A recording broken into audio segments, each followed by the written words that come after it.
sindavyumvise neza ariko aramubwiye ngo navyo nyene uzobikora mbega nibiki ategetse abo bana ngo ko mwenga arakazera ngo sohokeraho ari kubabwira ngo basohoke. Ni filime Hinduka episode ya 2 iri ngaho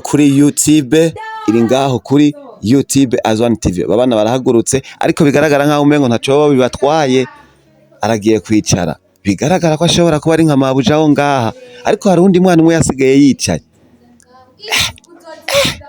Mbega umwana. Ku rundi ruhande hari undi yinjiye ahura n'abana basohotse, arabaramutsa, hari ukuntu habajije ngo mwari mwatugendeye.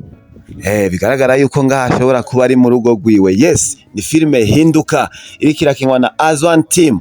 Arababwiye ngo dusubire mu nzu, arabinjije. Iyi filime mukaba muyisanga kuri Azwan TV, n'abajene b'abarundi bagiye hamwe kugira ngo nabo bagaragaze impano zabo. Biragaragara ko aramutsa umwe yasohora babana. Bigaragara ko yashobora kuba ari umugabo wiwe, bigaragara ko ari ivyo arabahaye ikaze. Amubwiye yuko bari baje kubaramutsa, ariko rero yiyoroheje umengo si umwe yaje kubasohora. Azwan Team respect, mubandanye mubashigikira aho kuri Azwan TV, YouTube, Facebook na TikTok.